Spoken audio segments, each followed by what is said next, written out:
What's up, guys? This is a very special day, the day after the Independence Day of Vietnam.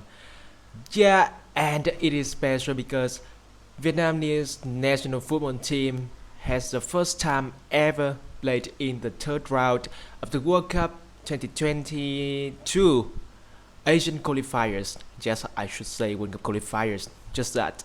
But anyway, this is a historic match, and the performance from Vietnamese team, yes, is also historic. But you know that after the match, as always, there are controversial, there are squirrels between people on the internet, and I really have my own idea on all of that. So I want to share it on this video, my thoughts on the match between Saudi Arabia and Vietnam in the first match day of the third round World Cup Asian qualifiers. Road to Qatar. So I hope that this video can help you something, guys. I just want to share my personal idea here. I do not want to judge. I do not want to make any bias to anybody, any team. Okay, I do not want to make war, or I don't want to say anything toxic about anyone. So please do not give anything like that on the internet everywhere. We see that the internet has a very huge breakthrough these years. Many users on all the social network platforms, and so many things: racism, insulting, and harsh arguments. Too many toxic things out there.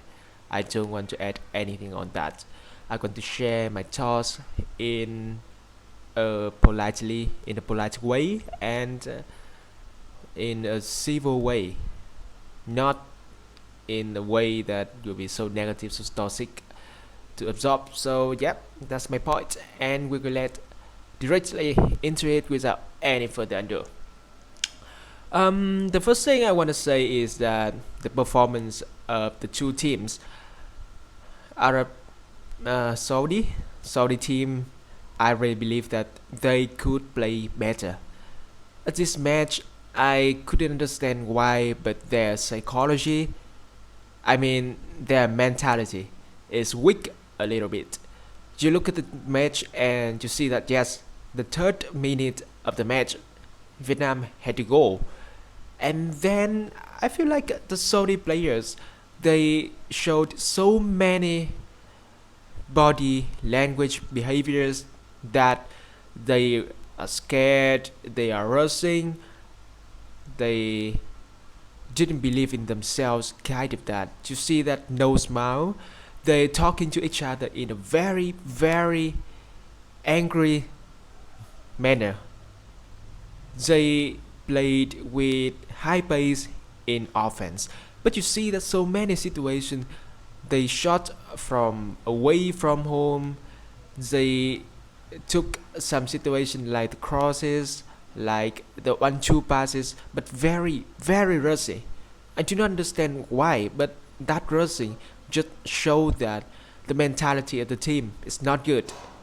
They played against Vietnam, the team which is weaker physically, and Vietnam is not that skillful as the Saudi players, so they are in a different level logically, but they didn't use that.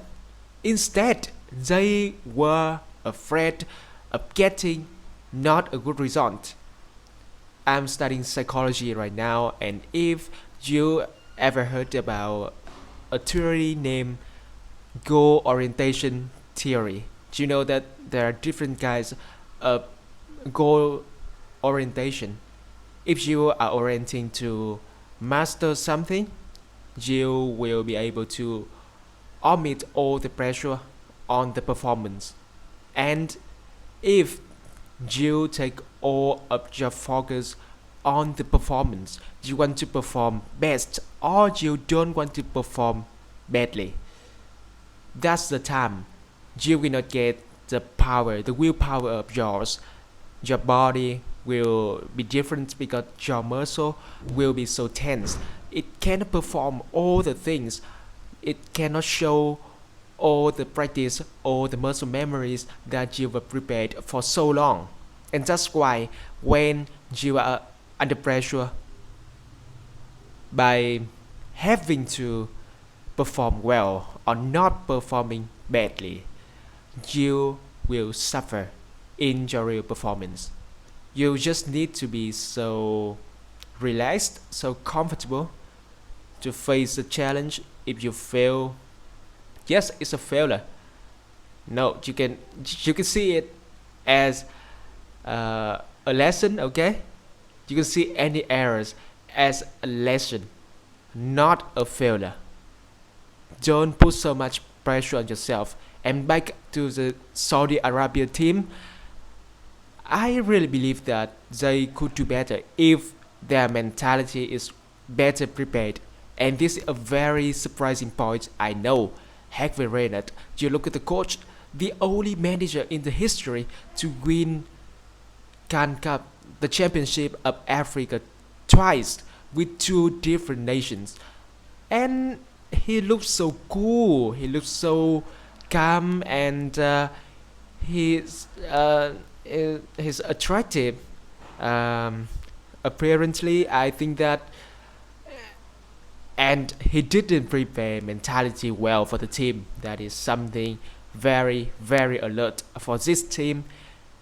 In the third round of World Cup qualifiers, this match against Vietnam, they will face Australia, you will face Japan, the teams that will not let them to be that kind of tense and get out with a good result anymore. And back to Vietnam, I really believe that they have a good performance. Exactly, you can say a great performance. Their defense system 5-4-1, it works really well. You know that the athleticism level of the two teams are very different. Okay, you look at that.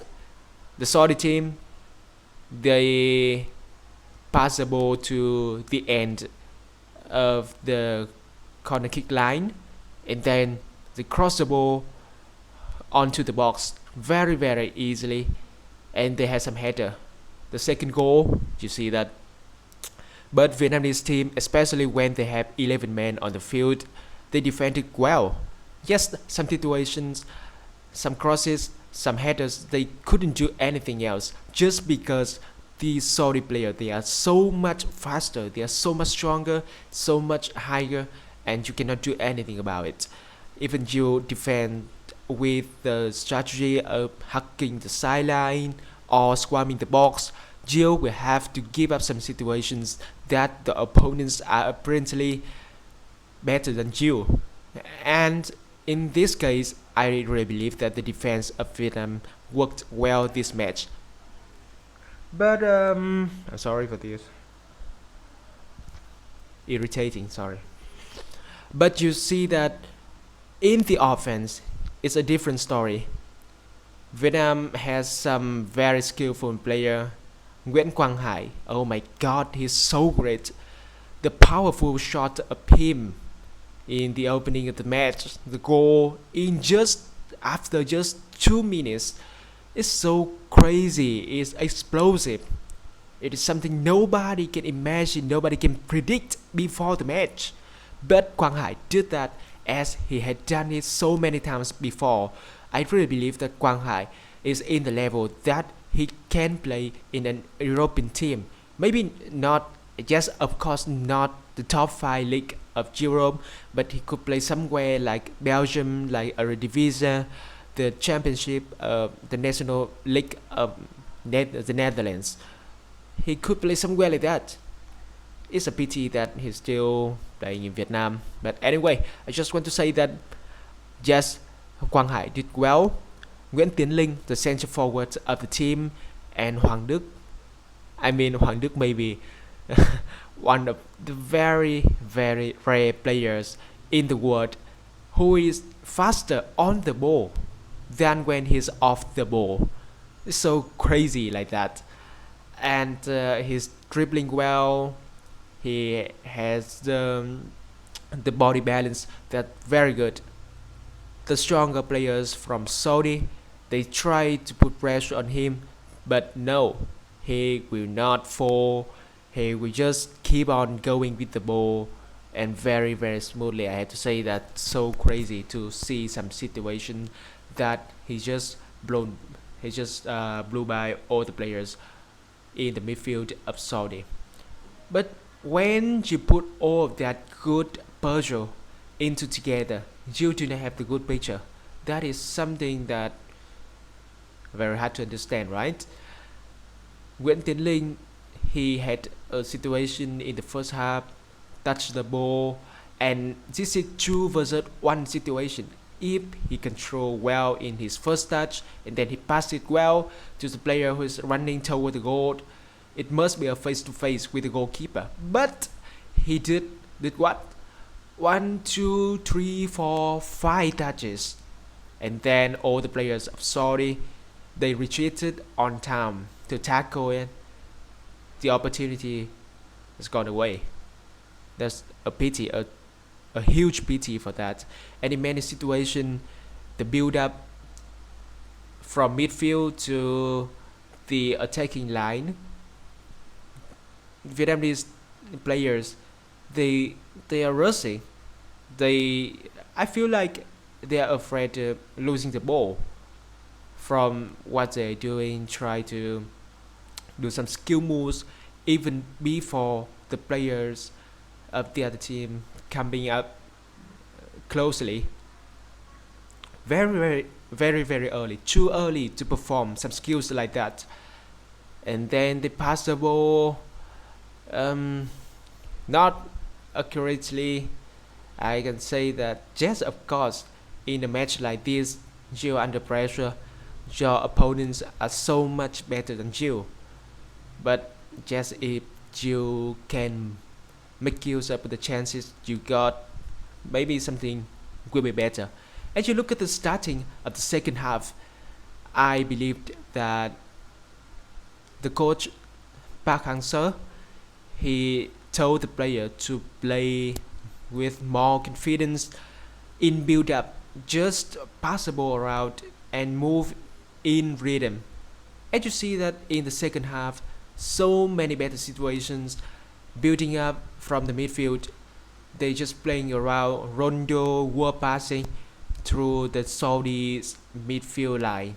It's good, and if Vietnam had not down to 10 men and they can keep playing with that style, I believe that they could get even one more goal and leave Saudi with at least 1 point.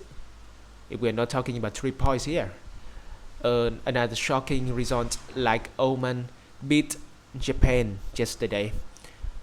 And now talking about the biggest talking point, I think, for the netizen of Vietnam is the referee right. So you can look at the commentator Biên Cương, the legend of VTV, the national television broadcaster of Vietnam. Wow, I admired him today. He didn't say any bad words about the referee. He didn't show any negative, any toxic emotion when Vietnamese team going down in the scoreboard. He didn't say anything toxic, anything irreasonable. Wow, it's a drastic change if you compare what he said on the live stream. Live broadcasting of the match, of the last match of the second round, this qualifier between UAE and Vietnam. While this time maybe he listened to the public opinions, he read some comments on all the social networks, he understood that he should do something better, he should say something differently, and he did that. I'm so happy for him. But the other commentator, Tuấn Anh, right? I cannot believe what he said, something like Tiến Linh has a very good chance, but he is pulling from behind a very bad, dirty play from the Saudi player. Oh, come on, please. That's something very, very common in football. And he said something like, the Saudi player is killing Tiến Linh. Cannot believe that. Okay, just back to the match. The referee is doing right. The point of mine here is, you listen to Biên Cương. Him, I think he's a nationalist in football. He didn't say any bad word about the referee. He even said that the referee is arguing about not giving the penalty for the Saudi Arabian team. So I don't believe that you can blame the ref anything here about the situation that Duy Manh get the handball. Okay, he did not intend to do that, right? But the rule is the rule. The ref here, he handled the situation well. The ball was touched by the arm of Duy Manh. It's very clear. Everybody can see it in the replay situation. And you see that it has to be a yellow card, no doubt. And here, many people are wondering why Duy Manh got the first yellow card before that yellow card. And then 2 yellow cards, 1 red card, sent off. I can say this from my observation. Before the broadcaster, they replayed the situation that led to the penalty. I saw Duy Manh with a very, very aggressive attitude, coming to the ref, running to the ref, sprinting to the ref. You can see, you can use every word. He's just very, very angry in that situation. And I believe that he did react excessively to the ref, and he got that book. He got that first yellow card. And then the second yellow card, he sent out. I told my younger brother who was watching the match with me, alongside me. I told him, yeah, this guy just reacted excessively and he got that yellow card. Just like every match he did in the color of Hanoi FC. If you watch V-League, you will not be surprised with all of the situations that the players will react so aggressively and excessively with the refs. And then he got booked. He got to be sent off. No surprise. I have to say that I watched V-League for years, especially this year when Hanoi FC didn't play so well in the domestic league, and so many players like Duy Manh, Ngoc Hai, Thành Lương, Bùi Hoàng Việt Anh, they just showed that their mentality very, very easy to broken down. And in this match, in this important historic match, again they show that.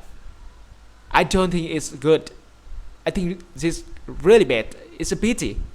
If Duy Manh didn't get that silly yellow card, come on. With 11 men, as I mentioned, the team can keep 1 point at least. But he did that, giving away a yellow card very cheaply. And done.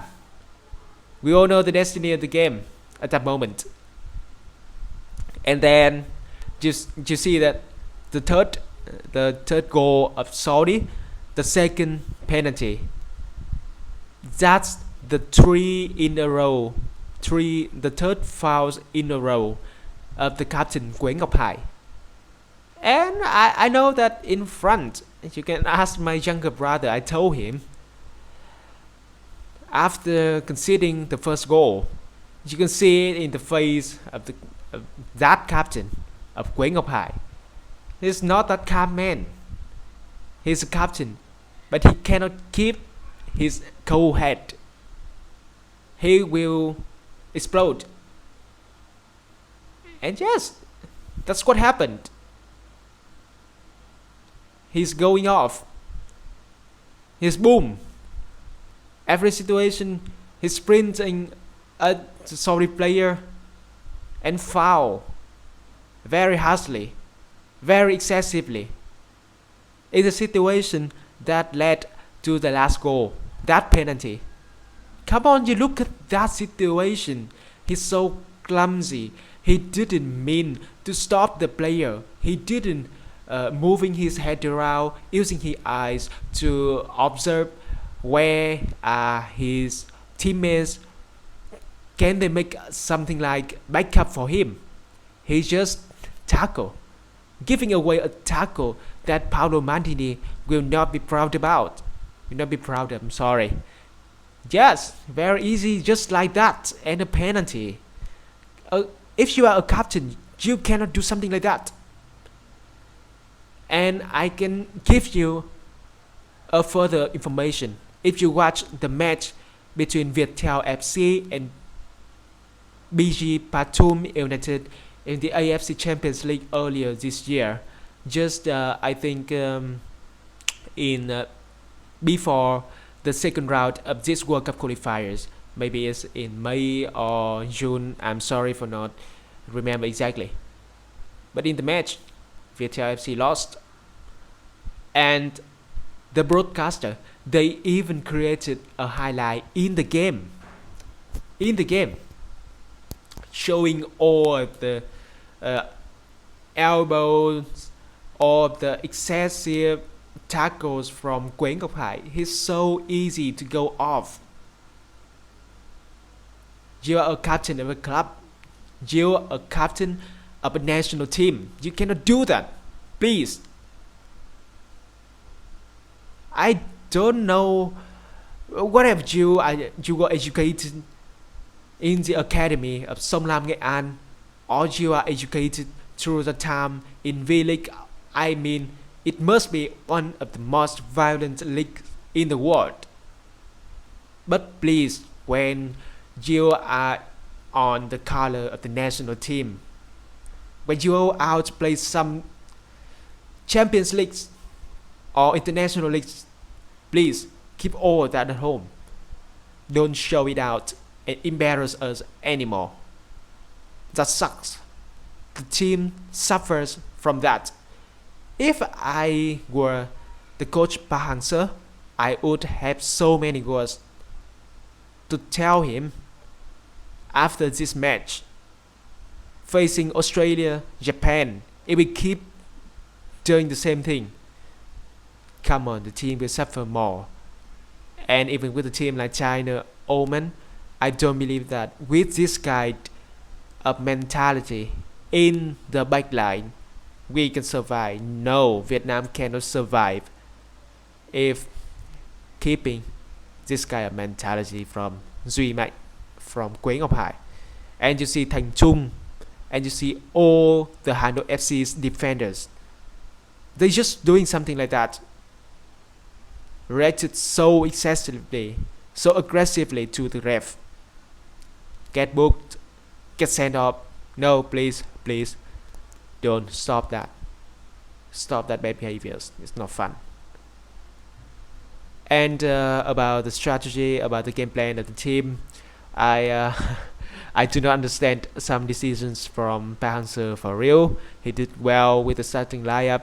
He's not lucky with the red card, and then he changed something. I know that, but you know that sub Nguyễn Tiến Linh and then put Nguyễn Hoàng Đức in the highest position of the team.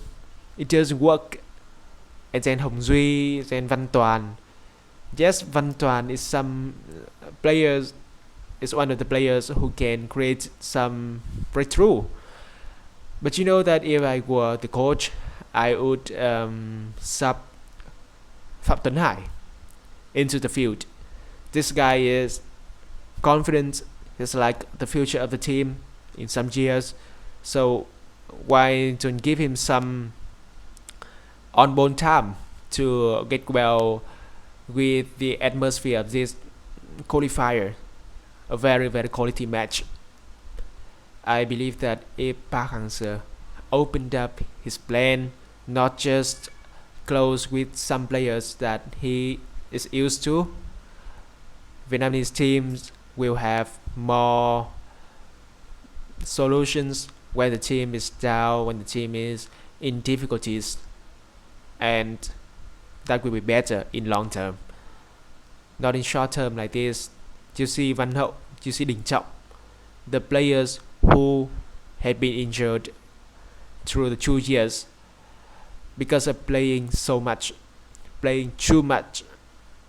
Even in the second round of this qualifier, Park Hang-seo still used Văn Hậu, and then his knee is hurt again. I'm so sorry for these players. They need some decent time to get back, to heal and to get their condition back. But Park Hang-seo didn't give them that. I have to leave a question mark here. He could do better. Vietnam has more talent. This is what the media, the fans always talking about. But he didn't change. And that, in the long term, I believe that will make Vietnamese football to suffer, not to blossom. I'm sad, but I have to say that. So that's all my points for the match between Saudi Arabia and Vietnam in the first match day of World Cup Qatar 2022 Asian Qualifiers. Have you watched the match? Have you had any points that are the same as me, or you disagree with me? Please tell me in the comment section. In this video, I did not use any kind of script. I did not note even what I need to say, and you see that I really believe that my English in this video, my speaking is much more fluent and smooth. I will keep doing this, give you some thoughts. I know that there will be not so many views, but this is some opinions from me, from my observation, my experience. I give you some even further information about the former matches of the national team, of the clubs, of the players, and I hope that I had done something good for you guys. So today is the 3rd of the September. I wish all of you guys who are watching a nice September, a great September. Let's do everything that you are planning, like I am doing right here. I want to talk about the match between Saudi Arabia and Vietnam, so I talked to it, I filmed it, I posted to YouTube. I hope that you guys will finish all your dreams that you make for this September, and I'll see you in the next video. Have a blessed day. Stay safe. Goodbye.